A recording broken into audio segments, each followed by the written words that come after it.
The May Visa Bulletin is out, and we figured it's a good time, mid-fiscal year, to talk about the Visa Bulletin, what happened, and trying to project, if possible, which is... Sometimes the fools are in. Yes, what's going to happen. So today is Visa Bulletin discussion, and you can predict and access to predict as much as you want today when we come back.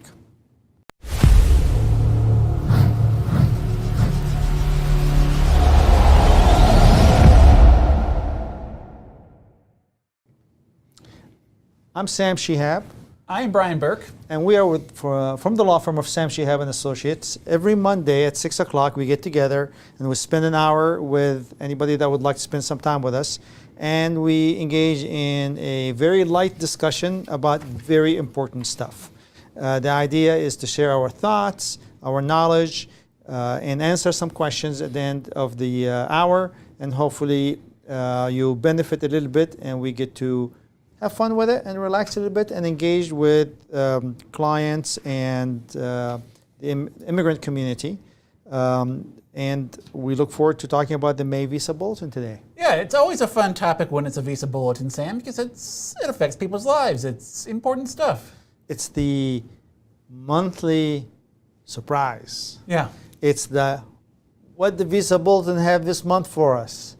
It's exciting, you know. It is the unpredictability of the process, and it's almost like Vegas. Oh no! I mean, we all get into tizzy and go start talking to one another every time it comes out, and obviously we know our viewers do that too. Yes. So we figure we analyze it. Brian, why don't you go over the May Visa Bulletin? What had happened in May, and let's focus our attention on the backlogged employment-based second and third preference.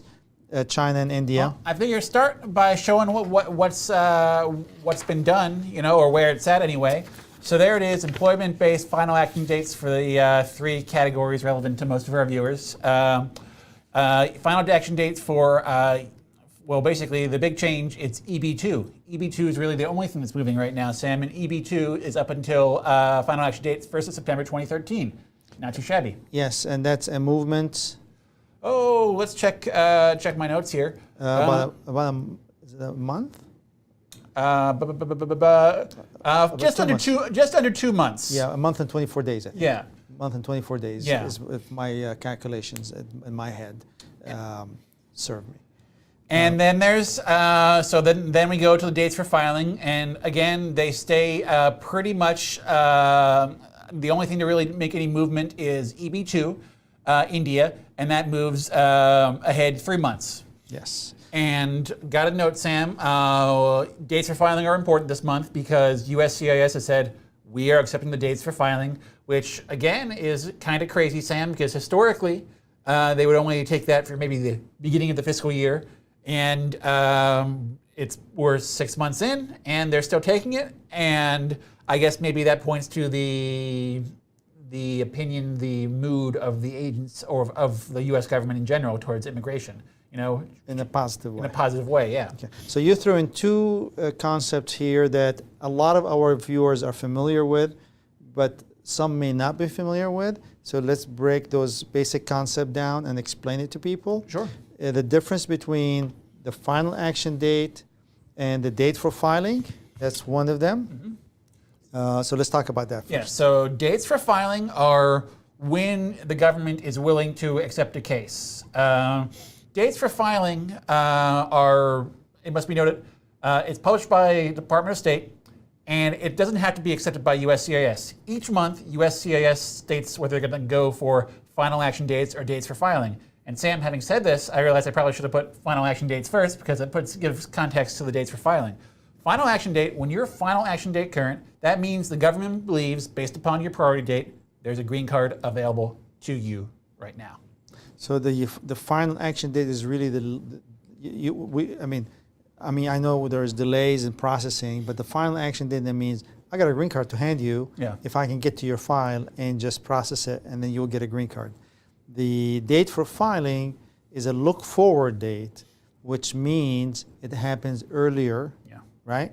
That go ahead and prepare your paperwork and submit them, because by the time I get to this paperwork, in theory, by the time I get to them, which is 6 or 7 months, I should have processed your paperwork, and then this final action date comes in, and boom, I'm ready for you. Yeah, the whole concept is really about making sure that they give green cards away as soon as they can. They say, we know your priority date, your final action date is going to come current soon, so send us a case. But just when we're about to hit the finish line on processing, we'll have a green card available to you. That's the point of it. So that creates a window of opportunity, begins for the dates for filing, and in theory ends for final action date, within which you should file and receive your green card in theory. In theory. And the second thing that we've mentioned is that the State Department published those dates, and then USCIS published their dates. So and that is confusing as heck for people, because that wasn't the case. So by law, it is the State Department that's mandated by regulations to publish the final action date. The date for filing, which created that window of opportunity, was proposed by the State Department to help out in getting people to submit their documents early, okay? Yeah. And when that came out, USCIS rejected it. Yeah. And they said, we are not going to be obligated by that date every time, because our workload is such that we may not be able to receive those cases early.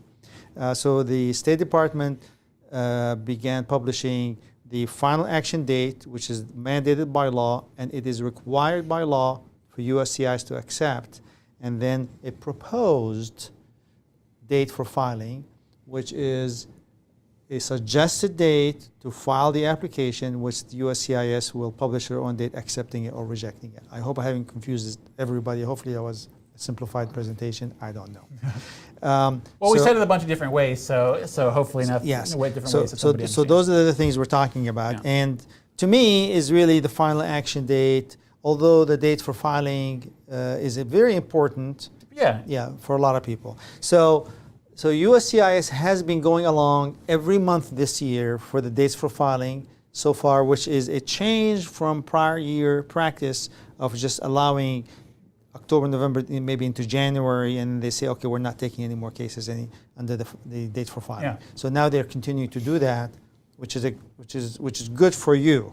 And it's good for the immigrants, because if you're able to file an adjustment of status early, get the benefits that come with it. There is a lot of benefits and protection that comes with it. And those are very important. Yeah. So the dates for filing is critical in that sense. Yeah. So some good movement. Forward movement continues on EB2 for India. Everything else that's relevant to most people stays the same. But there's one other thing on the Visa Bulletin, Sam, I want to bring up. It's the EB5 changes. The renewal of the EB5 program has now reflected on the Visa Bulletin. Yes. In fact, the Visa Bulletin has all of these new charts and sections related to EB5. Mm-hmm. Now, one of the things we've been talking about here in the office, Sam, is we know that the EB5 visas, they come out of the employment-based pot, and the question is sort of on everybody's mind is, are these cases, is the Visa Bulletin, is this reflecting those EB5 cases, EB5 visa availability right now? So will the EB2, specifically EB2, be negatively impacted because now the whole pot, their EB5 is sharing 10,000 green cards from it? Yeah, so it has to be impacted in some way, because those green cards are earmarked for EB5. The only question now is this Visa Bulletin reflecting the use of those is the ERD? The reduction in number. Yeah, and we know that USCIS everybody stopped processing those EB5 cases a while back because they didn't have the authorization under the law to approve them. So there's the optimistic view is that this Visa Bulletin, which still has some pretty good movement for EB2 going forward, reflects that because they have the cases, they know the cases, they have cases that are sitting waiting to be approved, and the optimistic view is that this Visa Bulletin accounts for that fact, and if it accounts for that fact, and we're still moving ahead EB2, great. Right. The unoptimistic view is that this Visa Bulletin doesn't take into account those cases, and in the next month or so we could see maybe EB2 being slowed down by those EB5 cases, getting approved. Do we have any way of knowing? No. All we can do is really read the notes in the Visa Bulletins as they publish them, and there isn't really much indication as to how this is really affecting that on the Visa Bulletin. Not to get too complicated. That's my department. That's my. Well, I'm going to go there. I'm going to go into that world of confusion here for a second. The first point I'd like to make is that if the wastage that we are going to get at the end of the year is more than 10,000, then there's no impact. Yeah, this is true. Yeah. Right? There's no impact because they're going to take 10,000 anyways. So clearly no impact if their utilization is 100%, then there's an impact because 9,000 or 10,000 would have been applied, used up, but for the EB5. But if they're wasting green cards, there's no impact. Second point I'd like to make is as we delved into the history and we kind of spend a little bit of time looking at years of Visa Bulletin progression, the conclusion you and I drew that this is like making sausage. It is nonsensical. There is no sense in how they move forward and backward except by trial and error. Yeah. There's, oh gosh, we went too far, let's back off. Oh, we backed off too much, let's move forward. It's like a... Yeah, so let's kind of delve into it a bit. So that's where the May 2022 Visa Bulletin is. But, Sam and I spent some time, looking into where the Visa Bulletin has been in the last little while. Yes. And the trend we're seeing, and I'm going to just state it another way, is big movements followed up by, oh, no's, That's a good way. Followed by, holy cow, we went too far. And we cannot move that far. Let's move back. So I'm going to look at an example here. So EB3 India, final action date in July 2021, moved forward 1 year, 2 months. Yay! August 2021, 6 months. September 2021, another 6 months. Then October 2021, no change. Then in November 2021, it moved back 1 year, 11 months, and 17 days, effectively undoing all of the movement that was done to it in the prior couple months. Yes. And right after that, Sam, since November 2021, there has been no movement at all. Now, let's repeat that because that pattern is ridiculous. Yeah. So, final action date, July, 1 year, forward movement. Yeah. Yes, high five. Wow, this is great. Everybody's shocked. It's like EB2 people. Like, what's going on? Yeah. EB3 is moving so much. What's going on? What's happening to us? How can that be? The following month, bam, 6 boom, months. 6 months. And this is followed by month after month of 7-day movement. Immigration attorney Brian's panicking. He's wondering. I mean, you want to see it move, but 14-day movement, 7-day movement, 10-day movement. yeah, this is really 3-day movement. Yeah, what was moving for the And then, pow, 1 year, and everybody's saying, wow. And then, wow, this is a shock. And then the second month, 6 months, forward movement in EB3, and people in the EB2 are saying, whoa, what's going on? This is really unfair. I'm in the prestige category. Why is it moving for EB3? And then comes out the following month in September 2021, pile it on, another 6 months movement. Yeah. And then, quiet. That's when they realized that something is wrong. In October 2021, which is a new fiscal year, this is when things really move. There was nothing. Yeah. And then, hit the reverse. And 1 move year, back, 11 months of movement being hit the being reverse and take back half of it. So why are we talking about this, Sam? I guess it's pretty obvious. You look at past practices and just to evaluate what's going to happen going forward. And we're watching this EB2 just sort of freight train ahead, and it begs the question whether or not there's going to be a retrogression in the EB2 category, right? So now fast forward, right? Yeah. Fast forward to EB2, the last few months. December 21, boom, EB2, plus 5 months. Yes. February 2022, boom, plus 5 months, followed by 4 months. Now they're saying, oh, wow, what's going on? Maybe we went too far ahead. Well, 2 months. April, May, 1 month and 24 days. Are they going to go quiet on us and then reverse. Well, this is something that the late, and I say late in the fact that he is no longer with the Department of State. He retired. What Charles Oppenheim said right before he left, he said during the beginning of the fiscal year, up through about April, he said, we're going to be seeing what we get, and then there's a possibility of a retrogression later. I'm happy that we haven't seen it yet, but it just patterns tend to repeat is all. Yeah. I mean, So- when we start looking at these numbers, we could not put together a pattern that is logical, that makes any sense. Well, not a pattern that makes sense, but with the pattern we saw is there's frequent, great leaps forward, then bringing it back in. It seems to be they get cases and they go, oh, too many cases, and then they roll back the dates. Yes, it's the moving forward aggressively and then running away from it equally as aggressive, Yeah. or then months and months on nothing, 2 days, 3 days, 4 days. So State Department meets with USCIS Ombudsman Office every month to look at numbers and look at what's been filed, and then they make decisions. It looks to me, whatever USCIS decides to feed them that month, they go and do, and because they don't have the data, but they do the analysis, USCIS feeds the data, Department of State does the analysis. It's like the blind leading the blind. I'm sorry to say that. It just doesn't. It really has absolutely no sense. I mean, we're looking at months and months of no movement, and then you move so aggressively forward, then you move so aggressively backward, and then now for EB3 since December of 2021, no change. Yeah. Freeze.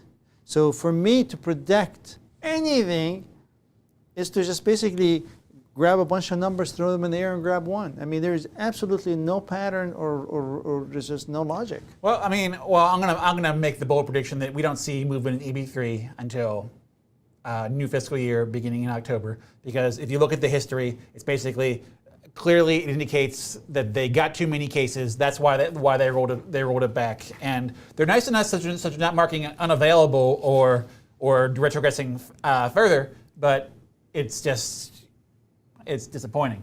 Well, let's pause this for a second on the retrogression. Yeah. I mean, what does retrogression do except, sorry to say A lot this, of people? piss people off? Yeah, I mean, What does it do? Everybody filed their cases. So why would you retrogress? So maybe instead of retrogressing, I'm looking at the EB3, because they've already retrogressed it in November 2021, and that held it with no change. Maybe they're saying, I just can't do it. I can't retrogress. I haven't moved it forward anything. How can I retrogress it again? So they're just basically holding it because they have way too many cases. They're just not going to move it forward. And I agree with you 100% that based on the chaos, the chaotic pattern that we see, the only chaotic prediction I could have is no forward movement in EB3. yeah, and EB2 does seem to be sort of losing steam. Coasting towards the end of the fiscal year. It's then moved a little bit, moving a little bit less lately, 2 months at a time. So if you look at the average movement Yeah. in the last year and a half, is as high as 5 or 6 months and as low as 4 days. Okay? So on one extreme to the other. And with averaging about 2 to 3 months movement, except for February 22nd, they moved it 5 months. And then maybe December, they moved it 5 months. Everything else is a lot less than that. So for me, EB2 is losing steam. I think that prediction is right on. I'm going to say they're holding this 2-month pattern. You may have a trickle of 2 months or 2 months, and then that's it. Yeah. Well, Sam, so Visa Bulletin. Sorry, folks, I don't have positive information on EB3 or OB2 going forward, just based on what we said. Well, let's talk about what drives these things, Sam. Yes. And it's the adjudication of cases, and we haven't had the opportunity to talk about this yet, just because we've been busy on our live stream here. Yes. But there was a practice alert from AILA about the processing of green card cases, and since I imagine not many in our audience are immigration attorneys, I'm going to put it up on the screen here, and I'm going to thank the good folks at AILA for making it available to us. Let me push that button. Hey, there we are. So back in April 1st, AILA published this practice alert talking about movement of green card cases in a couple ways. And prior to this presentation, I was giving this a reread, and there are some interesting things in here that I want to point out to people. So one thing just sort of confirms what we've kind of known for a while. Employment-based cases transferred to the NBC will be generally relocated to field offices. So we have seen cases getting moved from the NBC, from Texas, Nebraska to the NBC to be adjudicated by the field offices. Yes. And this policy also explains why. It basically says, we're moving basically any cases that we don't consider live and active, that are actively being worked on by officers, to the National Benefits Center to increase efficiency. Yes. So that's good for people. It means they're trying. Yes. I like that. So that's why your cases are going to the NBC. They're going to be moved to the field offices mostly. And that's something I want to be clear about. The NBC mostly is not processing these cases directly. They're processing, they're moving them to field offices, and they're just getting NBC notices. So there's that. Now, there's some other interesting tidbits in here, Sam, that I thought were really interesting. So this is basically AILA doing a Q&A, American Immigration Lawyers Association, doing a Q&A with USCIS. And here's a great question. Given the anticipated significant increase in workload at the NBC, could USCIS provide any updates on plans to provide staffing, training, and other administrative resources to the NBC to facilitate? Can you make that one bigger? Yes, sir. Because that's a big deal, and highlight it. Yes. Let me see. Here we are. Right here is where I'm talking this question. Yeah. Given the anticipated significant increase in workload at the NBC, could USCIS provide any updates on its plans to provide staffing, training, or other administrative resources to the NBC to facilitate the swift processing of transferred cases? I like that question. And the answer, you guys have surely read it, is since these cases are not receiving pre-processing by NBC, but rather are accepted from TSC and NSC immediately, made available to field offices, there's no need for additional staff or processing for NBC staff. No need for additional staff. That means we're giving it to them based on they're available to process them immediately. Yeah. Call me crazy, Sam. I wouldn't mind having more people to review these cases. Yeah. I'd be happy with a couple government employees to maybe twiddling their thumbs just to err on the side of getting these things approved. Yes. So, absolutely. And here's my favorite part of this. Assuming that all of them work full time, without wasting their time, all the time, and they're efficient, 100% efficient. So here's the end of it here. So here's the last question. And this is another question I really like. How does USCIS plan on ensuring the work stoppage on EB adjustment of status applications at TSC and NSC? Again, they're moving cases that are sitting on the shelf that aren't being actively reviewed to NBC. How to make sure they don't diminish the government's ability to use all of the available EB performance preference numbers available in fiscal year 2022, approximately 290,000. And the answer, my favorite part of this, and I say this tongue-in-cheek, is USCIS expects to utilize a significant number of available fiscal year 2022 visas, Sam. So they're already telling you they're going to waste some. Yeah. They're already telling you now that they're not going to use all of them. Yeah, what is the significant numbers? I love these government answers. What's a significant number, Sam? Yeah, yeah. For me, a significant number is 100%. Yes, that is a significant number. Is that the significant number they have in mind? I highly doubt it. I highly doubt it. And this is you're right. It's broadcasting right here that we're going to try our best. Sam, we're not giving them credit for the first half of the sentence. USCIS top priority are EB I-45 adjudications. Significant number, but we're not increasing staff. Yeah. Meaning that we know that we're not going to be able to process all adjustment status. This is the plain talk. Let's cut the BS and talk to the plain talk here. And like we told you guys, we spend 1 hour here. We're having fun, but this is our serious stuff. We're not going to increase staff, and we are not going to adjudicate all cases. Yeah. And we are going to fail in carrying out our congressional mandate to process green card and waste green card as people are waiting in our country 1 decade to get their green card and more, and we're not going to add people, okay, which is a simple thing to do, to do their job. Yeah, I mean, would that be an accurate translation? Well, yes. I tried, giving them the benefit of the doubt. This is a temporary pandemic creating a temporary extraordinary need for people to adjudicate cases, right? And that was my initial thought. Well, but then the other side of my brain comes back and says anything less than full visa usage is unacceptable to me. And then additionally, I don't think the government if I were anybody else in any other category, I'd be kind of pissed off by that statement that says USCIS's top priority are EB I-45 adjudications. Okay. What about everybody else? Well, it's not the top priority. That's not a true statement. Yeah, I know. That's the biggest bunch of baloney in that their top priority is employment-based I-45s. Yeah. Fat chance. Yeah. And it shouldn't be their top priority. Why is it? Their top priority is to approve all cases and treat them, as equally meritorious and get them through the door. And not waste cases. And if you need to hire more people to do that, you should. Yeah, you know what, Sam. So I guess I'm saying I like the idea of more staffing. And here's what you do. For the benefit of our audience, you hire some people.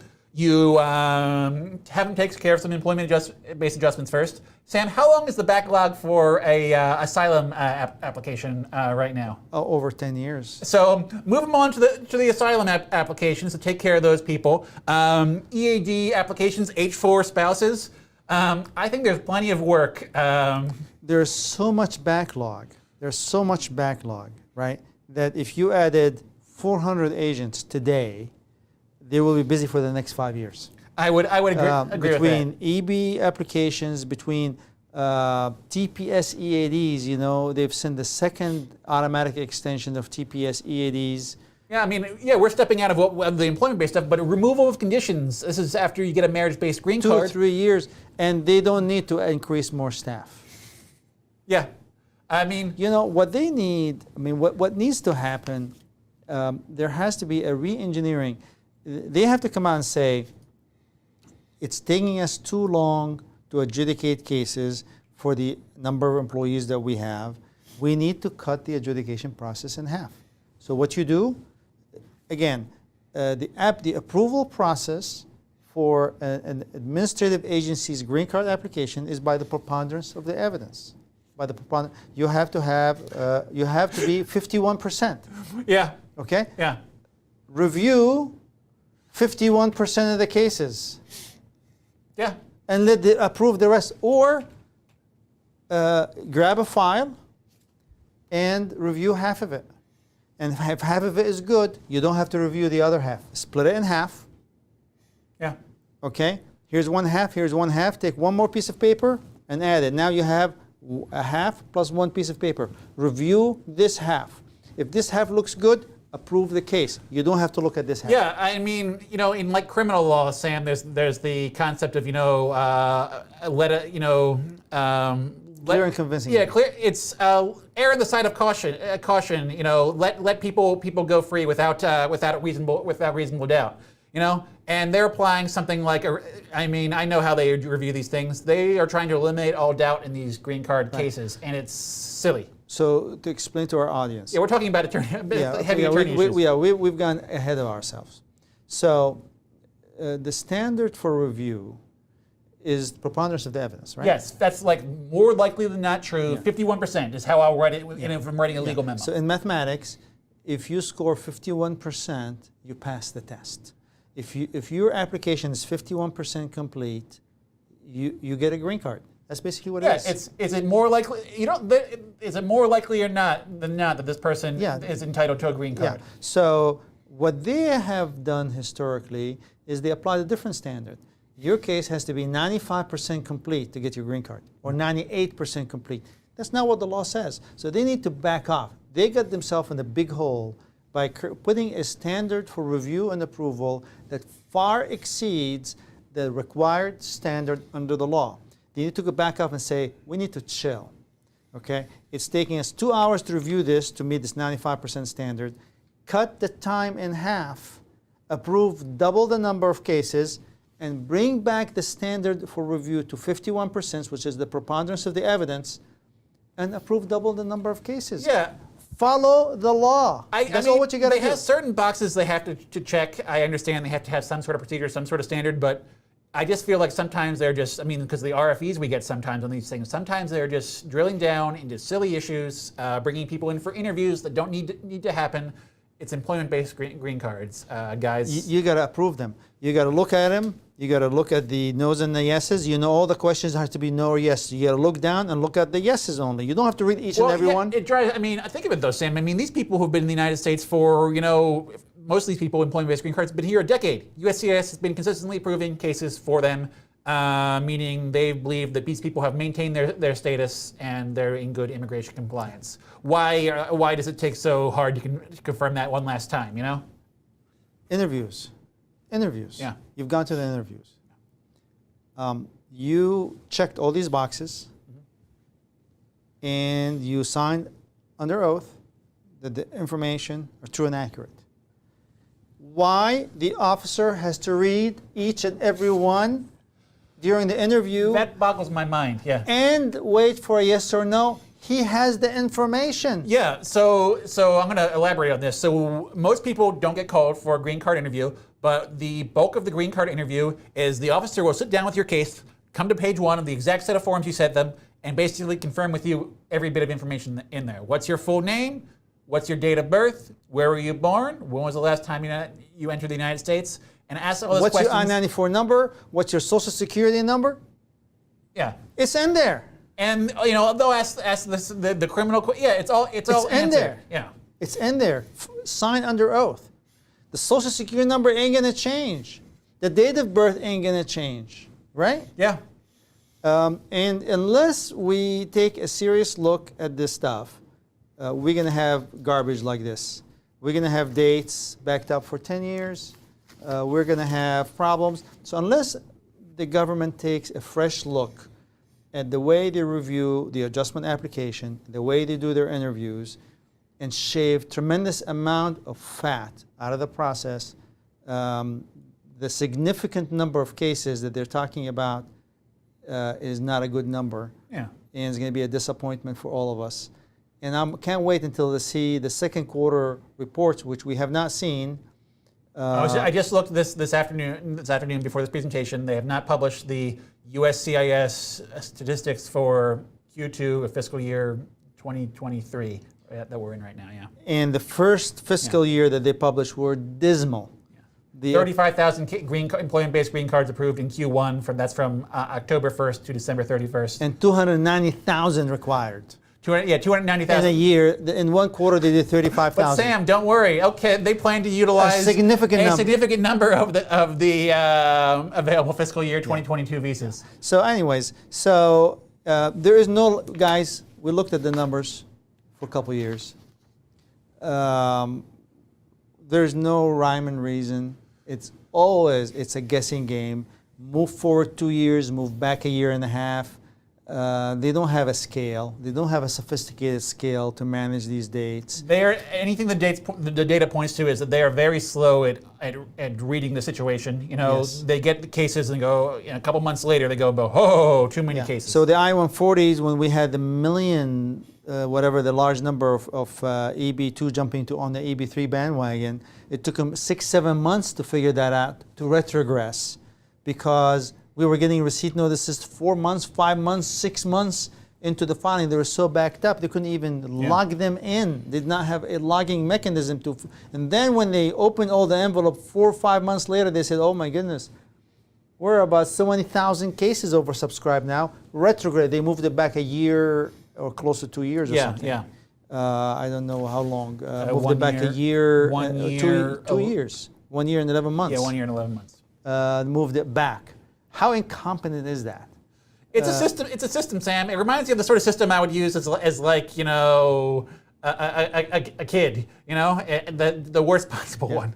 So there's really I mean, you guys are coming here to listen to an intelligent analysis. This is an intelligent analysis. There is no intelligent analysis by the government in predicting these dates going forward. It is not possible.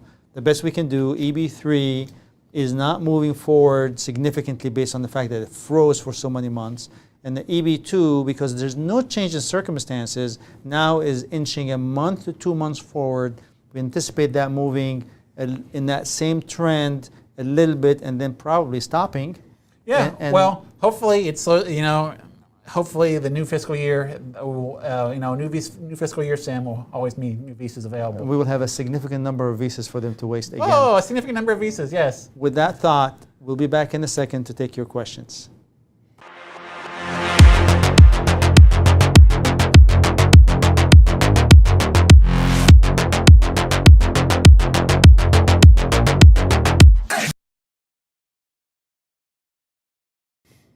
All right, we're back here, guys, and we're taking the first question from Sweet Seller. Here it comes. Yes, sir. So Medical RFE where resubmission is asked, sent previously, is it sufficient to resend the copy signed by the doctor, or should medical be redone? Will RFE indicate the address to be sent? Well, there was a shift back and forth on how valid the medical submissions are. yeah, well, they're good for 2. So they're good for 2 years from the date of signature, right now under current policy. But I mean, when I read about this scenario, Sam, I kind of worry a bit. I mean, is it sufficient to resend? It sounds like this. I don't know if this is a hypothetical or not. Yeah, I mean, obviously, I got to read the RFE, because if they're saying please resubmit the prior medical, I would do it. If they're saying there's something wrong with the medical, then that's a different response. And if they completely did not address that the medical was received altogether and that the medical remained valid, you can certainly send it again. Yeah, I guess my take is, if there's any ambiguity, ask the doctor if they can sign another original for you. He's not going to sign another original a year later. Well, it depends on what it. So that's a good point. Where RFE resubmission is asked as sent previously, is sufficient to resend the copy signed by the. I mean, you really got to read the text of that. Yeah, we got to read the RFE. Normally, yeah, we got to read the RFE. So will the RFE indicate the address to be sent? So this should. Yeah, this kind of indicates that the RFE hasn't come yet, but yes, it should tell you where to send it. Usually they're pretty explicit towards the end of the RFE. But we haven't seen this kind of problem. Yeah, no. Correct. We have had a lot of people wait for the RFE to send medicals, and a lot of people send it first. And we were very worried about sending the medicals early on, but we have not heard any scenarios where they said, well, give us the medicals when we sent them in the past. Yeah. So, Sweet Sellers asks, are there any tips as how to ask Emma and phone agents so they are accurate? Is there any adverse effect on the case if Emma or phone agents are contracted frequently? So, Sweet Seller, I saw this comment on our last video, and my take on Emma, and I was asked around the office for others' opinions on this, is I don't trust that thing at all. I don't consider it a particularly great resource, and then it begs the question: do I think much of the phone agents? And the answer is not really much. Respectfully, we don't, because they have basically a screen to read from, and a lot of them are not employees of USCIS. Not only that, but answering the second question, there shouldn't be any adverse effect. You can call Emma every day. I think you're fine. If you like Emma and you want to talk to her every day, call her every day. Yeah. So, Ravi Kiran, what is the reasonable time to file for a mandamus for I-45? Delayed by 2 years, 3 years, 5 years? Well, clearly not more than 2 years. Maybe a year and a half to 2 years is definitely makes for a good mandamus. I mean, case. yeah, we're in that window right now for well, people. after, I mean, the question is how do you define delay? Yeah. So obviously there's processing time, there's published processing time. Is it outside processing time, or is it within a processing time? So if it is a year and a half outside processing time, yes. If you are within processing time, a year and a half, let's say delay, but within processing time, then you're taking a little bit of risk of getting a judge that says, hey, it's within processing time, but stand in line. you're trying to jump the line. Or if you get lucky with a judge who is reasonable, says, what the heck is this agency doing? Taking people's money and taking 2 years to do something that takes 80 minutes to do. Yeah, where it gets really interesting for me is in the next couple months, because presently right now, I believe for Nebraska and Texas, it says they're looking at cases, we got in September of 2020, meaning sooner or later, the next, assuming things move on in a logical, linear manner, we should be looking, that date should be moved up to October pretty soon.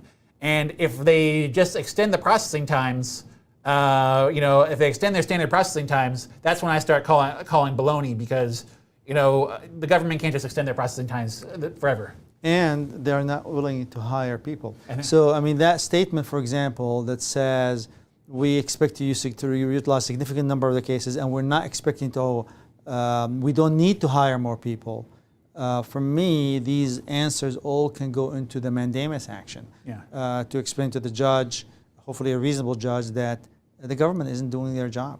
They're supposed to be doing their job. They're not doing their job. And also, clearly, the timeline, 80 minutes, probably they should cut it to 40 minutes to adjudicate an adjustment. The other factor coming into play, this is the almost inevitable wastage coming up.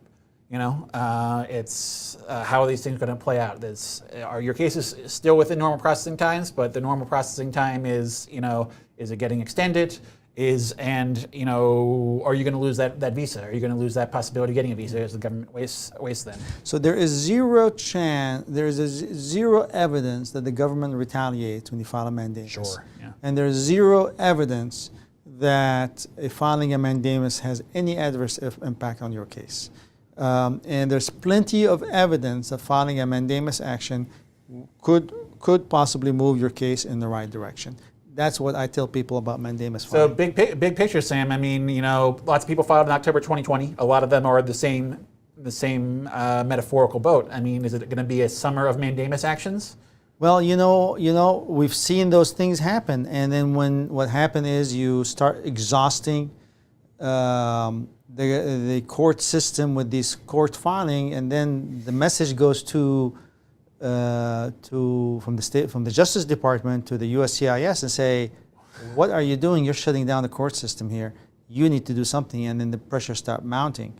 But until, let's say, 10,000 mandamuses are filed in all over the court, all over the country, then everybody's saying, this got to stop. We cannot even process the regular cases. That will definitely move things in the right direction.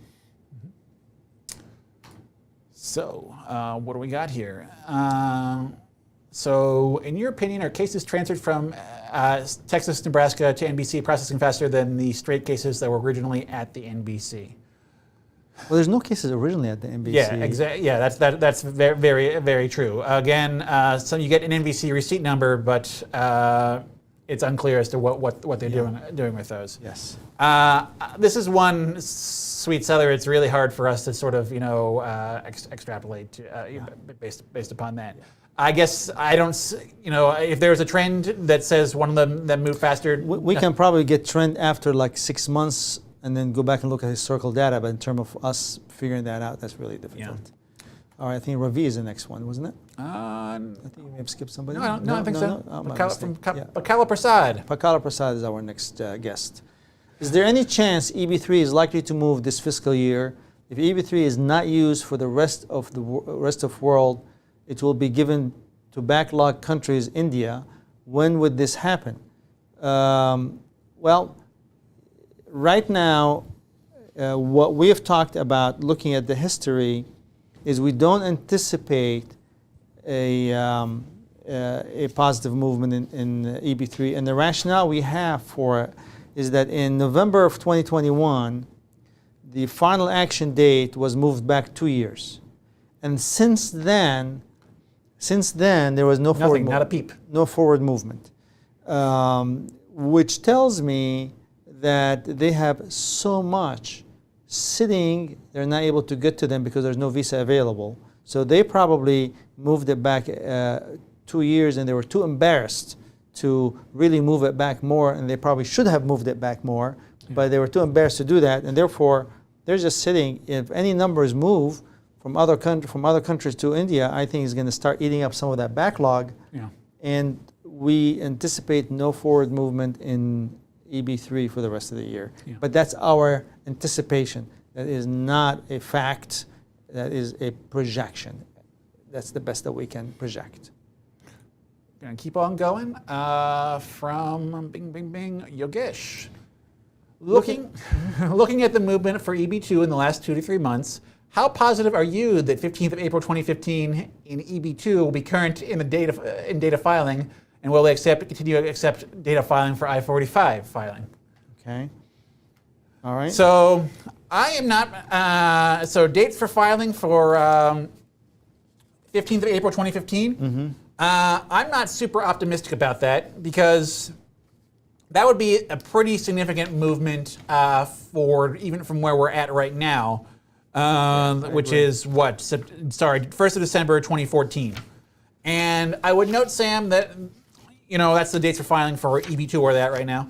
And the Visa Bulletin, even for EB3 in October 2020, where it made it to 1st of January 2015, it's not even back up to that point. Yeah. So I don't see that in the soon. Clearly, not this year. will they continue to accept data filing for I-45? It looks like they're having this attitude that bring them on, stack them up. We're happy to have your case sit We'll on a warehouse shelf. them. We'll warehouse them for you. So that's good. I mean, all signs. It's not bad. All we can do is go based upon what we've seen in the past, and we have seen, which something I do like, going for dates for filing. Yes, and that's a good thing because you get your adjustment of status filed, you get your EADs, your wife gets an spouse gets an EAD, your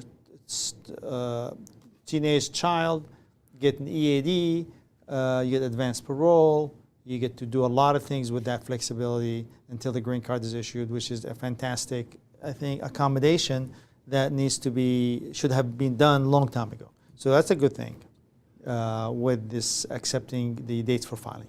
Yes. So follow up another question from Yogesh. Are you expecting EB2 retrogression in October 2022?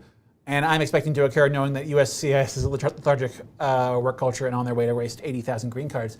Sam, 80,000 green cards, that was your projection from maybe a month back. I guess maybe Yogesh was watching, or maybe Yogesh did his independent analysis and he agrees with me. Fair enough. I think it's a good bad number. Yeah. So that's an interesting thing. We expect there to be less green cards available for the next fiscal year, which begins in October 2022. And we know it seems likely that they're going to waste a bunch of green cards. So EB2 moved final action in the following order from November 2021. 3 months, plus 5 months, plus 5 months, plus 4 months, plus 2 months, plus 2 months. So it's moving forward and it is small chunks. To me, that's a very cautious forward movement. This is not a crazy forward movement because if you look at the retrogression, most retrogression occurs, seems to me, after crazy forward movements. So there's not been a crazy forward movement in EB2, and therefore I don't project a retrogression in EB2. Yeah, I mean, I'm just trying to do the math. How many employment-based green cards available a year? I should know this off the top of my head, but 240,000. Is it 240? Yeah. And if they're going to waste 80,000, I can't help but think, and they're going to try to approve most of these cases. I think there's still some room for EB2 to keep on moving forward in the next fiscal year. They're going to try to use up as many of these as they can. I wish them well, even though they've already kind of tilted their hand to say we're going to waste some. And even with 80,000 lost, there's a bunch of additional green cards available this fiscal year, more than 80,000 bonus green cards, as I recall. And there you go. I think it's. Charles Oppenheim did mention a possibility of EB2 retrogression sometime this fiscal year, but it hasn't happened yet. We're running out of fiscal year. I am optimistic that it'll keep on crawling forward. Absolutely. Yeah. So here we are. From Mandeep Raj, my priority date is current in, I presume FD means final action date, but my spouse is out of the country and cannot come back. Can I file adjustment status for myself and her later? How does that work? Thanks for your advice. That's a good question. Mm-hmm. So the bottom line is you have to be in the United States to file for adjustment of status. It's in the name. You're adjusting your status. It means you have to have status. So yes, you can file for yourself and add her later. I mean, the challenges there are getting her here later. For example, if you file your adjustment of status and got excited and started using that green card EAD, you'll have abandoned your H-1B status, or presuming you're on H-1B status, and then suddenly your wife won't be eligible for H-4, and well, that would be a problem. So getting her here is really the challenge. Because I've talked to a lot of people who have been trying to solve this problem. I've used my green card EAD. Now we want to file a second adjustment of status. For example, how do we get back into status? Yes. So must be in the United States to file for adjustment of status. I guess the big challenge is make sure your spouse files for adjustment of status before you get your green card. Would you recommend not including his medical? That's a strategy if you want to prevent them from approving your case Without bringing the wife, right? Yeah. That buys you that 60-day window. Yeah. If you don't send your medical exam, for example, that's something that it was required for adjudication of the case, and they can send you an RFE that can buy you some time to get your wife here. And not to step out of H-1B, because if you step out of H-1B and your wife outside the country, you cannot bring her. How can you bring her in on a dependent visa unless she has her own visa to bring in? Yeah. I guess I'll finish the thoughts here. It's why do you need to get her here and file the case before you get your a green card for her? Because basically she'll no longer be able to apply for. If you get your green card, she will no longer be applying for a green card, able to apply for a green card as a dependent of an H-1B or an EB-3 or EB-2 beneficiary. You would become a permanent resident, and you'd have to kind of start the immigration process over for them with a family-based process as a spouse of a permanent resident at that point. Yes. A pain. Yes. So I think this might be the same question, so I'm going to skip that one.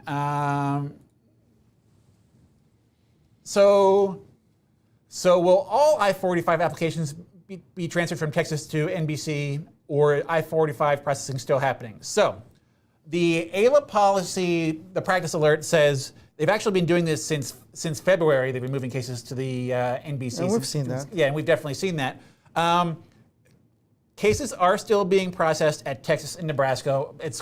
The term they use is live EB I-45 cases, ones they are actively reviewing. So they are not, they're trying to move cases that are sitting on shelves to the NBC local field offices to speed them up. They're not taking cases out of officers' hands that are working on already. So if you have an RFE, open on your case, don't expect that they're going to change that halfway down. There's already an officer working on it. It's not a sophisticated process. Yeah. It's how many cases can you handle? How about if I send you 4 boxes? Go into the warehouse. Where's the cases that we're working on right now that are ready in that room? Go grab the first 4 boxes. You go grab the first box and ship them. Yeah. That's how it works. It's nothing sophisticated. Yeah. They don't know. I would bet they don't really know what they're sending to the other office. It's what's on my desk. That stays with me. What's in the I'm sure there's a sheet on top of every box listing all those cases. They just update it. Send it for an update, and then they ship it out, and then it goes on. You asked me how many green cards are available in the employment base a second ago, and I told you 240. It's 140. That's what I thought. 140. Yeah. But this year it's been 290 because of the visa rollover. Exactly. So here's one. So from Flaxme 2, how is USCIS processing I-45? Is it based upon receive date or priority date? My priority date, May 2010, EB-3, stuck at Texas, transferred from NBC last year. Wow. Number one, it's priority date. Number 2, is it outside or within processing timeline? That's the question. It looks like it's outside. Sounds like you started to sing the Mandamus song here. So you got to look at processing time and try to figure out. Like I said, priority date that old. I mean, I'd say, when did you file this case? Is this filed before October 2020? Because if your case was filed before October 2020, you might be out of normal processing times. Remember, we've had a whole presentation on Mandamus last week, and we talked about one of the things that we discovered when we filed Mandamus is files stored in warehouses that are inaccessible. For example, there's asbestos in the warehouse, and therefore you need a special suit to go inside to retrieve files. We've seen that in the past. Files that are lost completely don't exist anymore. That's part of the discovery in Mandamus. Now, a lot of time we see also things stuck in background check that need to move, and there's no reason for it to be stuck in background check. So there's a lot of reasons or explanations that are improper in cases stuck. So sometime you may have to look into your Mandamus option if you're that much backed up. Here we are. Do you have any information on how many EB1C I-140s are waiting for adjudication? They're eligible for premium processing starting 1st of June 2022. What will that retrogress EB1 India in fiscal year 2022 or 2023? Now, I don't have the numbers off the top of my head, but I have looked at the numbers before, and India is not utilizing even half the allocation of EB1 category right now, less than half, maybe 1/3 or so. So I just don't see a retrogression for EB1 India. Now, like I said, I don't have the numbers, but I know they are significantly low number of EB1 India, like 4,000 or 5,000 cases or something very small. Well, there you go.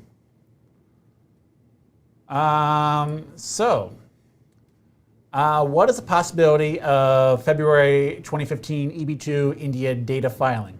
So we are tantalizingly close to that right now. I mean, where's the dates for filing? It's in December of 2014. So eventually, and honestly, that one's pretty close. And we're still, it seems to be losing steam, but it is moving. Yes. And good news is USCIS is following the date for filing from the Department of State, so it's very possible. Yeah. And that's going to happen. So great question from Venkat. This is something we've looked into the past. Will there be another family-based to employment-based spillover this October? We did a great big data presentation maybe in January where we sort of looked at how the Department of State was doing. First quarter. Yeah. Well, we're looking at USCIS, but I'm thinking of like consulate processing. Yeah, consulate processing. So during peak COVID, they were processing.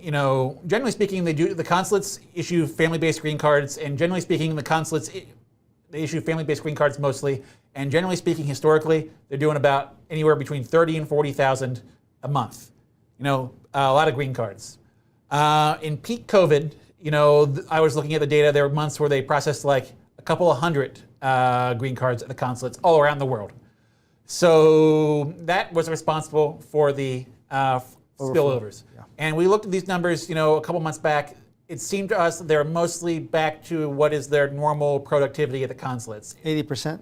Yeah, pretty 80, 90%, something like that. And if the consulates are back at that normal activity where they're mostly, and that's where they mostly issue family-based immigrant visas, it suggests that there could be less or significantly less or perhaps no spillover into the employment-based categories. So our projection is going to be substantially less than the numbers we've had before. Yeah, as long as the COVID conditions maintain relatively positive around the world, cases downwards. I've been hearing about China though. China, they've had some serious lockdowns. I haven't really looked that hard into how it's been impacting the consulates there, but people not if getting. You look at China's numbers, nobody's dying, and people are getting sick in the single digits, which obviously nobody believes the numbers.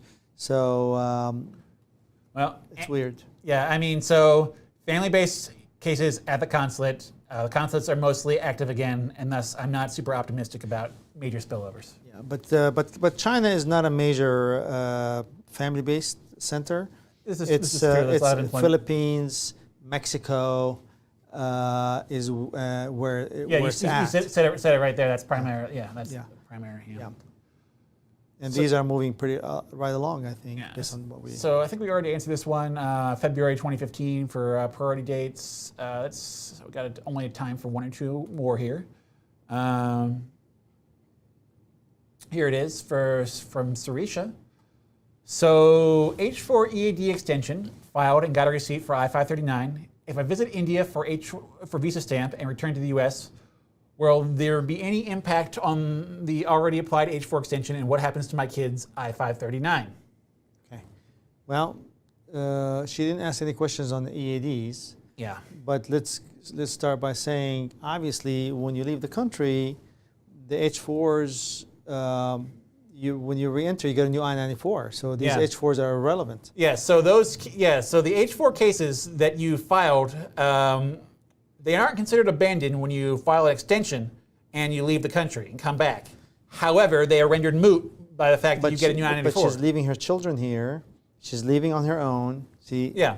And therefore, she's worried about the extensions for the children because they are derivative to her I-539. Well, to that, you can leave the I-539 in process, and the kids' cases will be approved still. Yeah. And then she will get an I-94 when she comes back. Yeah, I mean, it's an interesting question, a fun immigration question for which I-94 for you takes precedence, but that's something maybe you sit down with your attorney and look at and ask them that question. I have a pending case that's I had a case that just got approved, but I also got a new I-94 in the meantime, which I-94 is the correct one, because odds are they're going to line up, but sometimes they don't. It's 7:01, you're tired, you've had a long week, I know that. Wait, Sam, I haven't had a long week, it's only Monday. You've had a long week. I had a long last week, yeah. Yes, and you haven't recovered, so you want to take one more. You take one more, and then we'll call it a day. Okay, so let's see what we got here. Let's check out this question here, and hopefully it's a nice fresh one. Priority date from Sandeep. Priority date October 22nd, 2014. Filed EB3 downgrade. Yeah, filed EB3 downgrade, AOS in October 2020. Still with the same employer.